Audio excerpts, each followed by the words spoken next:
Hey everybody, Raina here. Thanks so much for checking out my video. Please like and subscribe and click that bell if you want to get notifications right in your email box every time I'm uploading a new video. Also, check me out on patreon.com/RainaMermaid. For as little as $2 a month, you can get some awesome stuff. Woo! Honestly, fish folk, it really helps me, even if it's as low as $2 a month, because every little bit helps. It helps me pay for things, it helps me cover the hosting fees and the licenses for music, all kinds of stuff. It's such a big deal just to have a little bit of help. So if you like what you see, please consider subscribing because I give you tons of awesome stuff. Thanks. So today's video, we are keeping in the trend of telling the stories of my different mermaid tales. So today I'm going to tell you about my Merbella tale, which is the third tale I've owned. It was one of the first realistic / silicone mermaid tales that Raven ever made, and it was one of the first silicone mermaid tales in the entire industry that was commercially available. So back when I got it, Lyndon was the only mermaid I knew of who actually had a silicone tail. Everybody still had fabric or latex or caulking tails, so not like platinum silicone. Merbella's was not a company yet. Raven and I were friends, and she had been experimenting with tail making to help me fix a tail that I had from another person, and then she kept trying with latex and caulking and it just wasn't working, and so she said, you know, if you're willing to invest in me, I could try making you a silicone tail at cost, as long as you understand that this is me trying and it might not be perfect. And I really believed in her talent, so for me, yeah, this was totally gonna happen. So I saved some money, and I also had an angel investor, which I've talked about in another video. And I sent Raven the money and she started to learn sculpting, and she would send me pictures of the clay and her scale pulls. And then things kind of stopped for a while. I think it was close to a year, just because of different changes in her life before I actually did get the tail, maybe slightly a little bit longer. And it was like the first or second one that she'd made in silicone, I think. It was really cool. Looking back on it, it's really interesting because it was one of the best tails out there, and now when I see pictures of it, I'm like, man, she's really improved, because when she made it the first time around, the monofin was quite boxy, and we had this competitor monofin, and you could really see the ridges, and she hadn't really figured out how to do waistlines, and she was still learning her airbrushing. But to me, it was like the best thing I'd ever seen in my life. So when I got this tail, I did an unboxing video, and it was giant because it was a competitor monofin, and I was freaking out, and it was actually in March, so I think it might have been 7 years ago this week, because it was 2012, March break 2012. Oh my gosh, it's been 7 years. So I pulled this thing out of the box, and it's just amazing, and I put it on, and it was amazing, and I just loved it. There was like nowhere for me to learn really how to care for a silicone tail, because nobody had silicone tails at that point. So a lot of what I experienced was experimenting, and then I would share my experiences on Mer Network, and all this stuff that is common knowledge now. People just didn't know. We didn't really know that you could get mold in your silicone tail, because you wouldn't really think that silicone could get moldy. So I took it for my first swim, and I was shocked, because if you've seen my other video about my first mermaid tail, I was not a good swimmer. My second mermaid tail, I still wasn't a good swimmer. This tail I put on, and because the monofin was so good, I flew across the pool so fast, I cracked my chin, and I still have a little line scar right here from when I did it. And I couldn't get over how beautiful this thing was. I swam, I was so fast, it was emotional for me, because I am not used to feeling strong, and I felt strong. And Sean helped me get pictures and video, and he took it off, and we filmed a little video thanking Raven, and it was amazing. It was amazing. So I had that tail, I think I hung on to it for 2 years, and then after 2 years, I had really beat the thing up pretty badly, like lots of tears and rips and paint scuffs, because honestly, I just really didn't know any better back then, and I tried to be careful with it.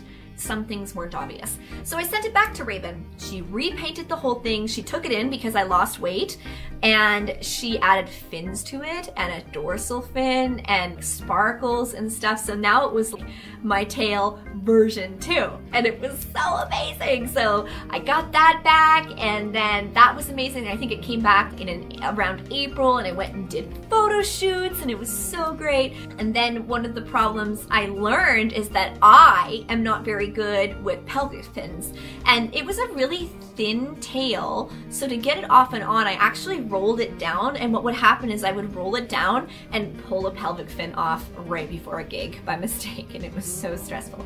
The other thing is I got a lot of mold inside this tail, and I didn't know what to do with it. I kept washing it and drying it, and then I just started layering caulking on the inside of the tail to try to cover up the patches of mold to keep it from spreading.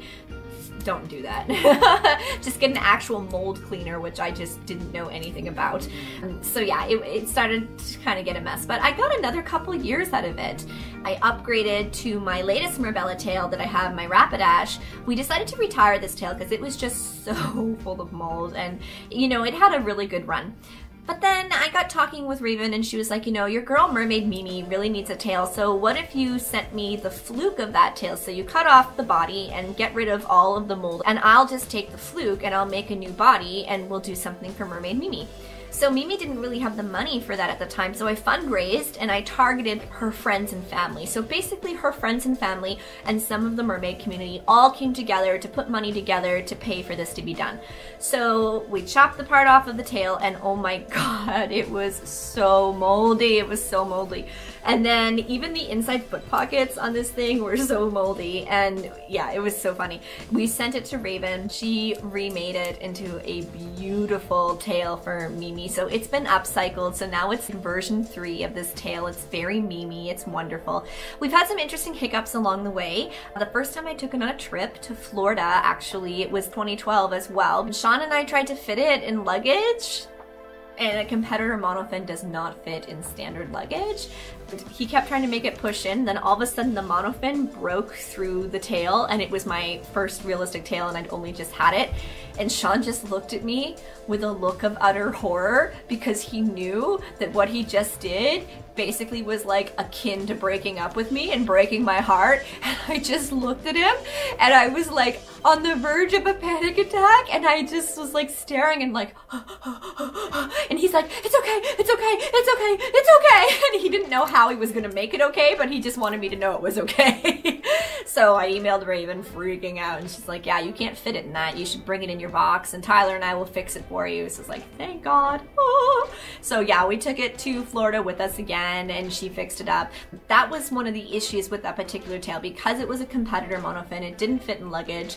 It had to go in a box, which meant it had to go into oversized luggage when we were flying, which made such a hassle. So yeah, the other thing with competitor monofins too is I find that they crack down the middle really easily, and I happen to bang it on the side of a pool at some point, I think. I'm not 100% sure exactly what happened, but the inside of the monofin did split so that when I would swim, it would start to go like this a little bit, and you couldn't really see it, but you could feel it. So when I sent it to Raven for her to fix up for Mimi, she kind of tried to sandwich that in there a bit to fix it, but Mimi knew that it wasn't going to be perfect. It was an upcycled tail, but better to upcycle than to throw it out, right?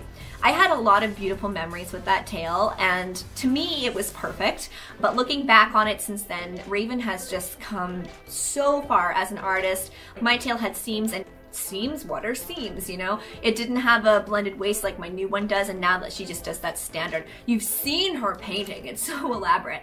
I think it's really cool because we kind of started our companies together. Like, if it wasn't for her, I would not have been able to start Halifax Mermaids and really get going, because I had all of these other tails before, but none of them were good enough to really rely on. And then Raven, she really got into her tail making because of that, and it just kind of blew up. And as you know, I have other tails by her, which I'll talk about at another time, but that was my first realistic tail.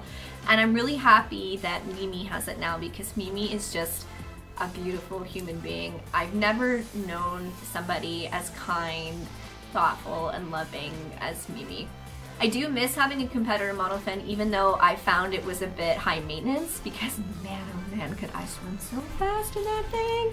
It was crazy. The only problem with that is that you can build bad habits and you don't know you have those bad habits because that monofin is so good. So then when you put on other monofins or other tails, you're like, oh wow, I'm actually a crappy swimmer and the monofin was like doing all the work for me. So that kind of happened to me when I went from that tail to a tail with a foil in it. I had to kind of learn how to swim all over again. But I love my tail and I'm so glad that I got to pass it on to Mermaid Mimi, and it really feels cool to be a part of Merbella's history that way and see all the success that she's had and how far she's come from that little tail and from the little tails that she would make from caulking and her experimental tail Buster, that blue tail. And now look what she's doing. It's insane. It's insane. Who would have known way back when in 2011, 2012 that things would be this way now, right?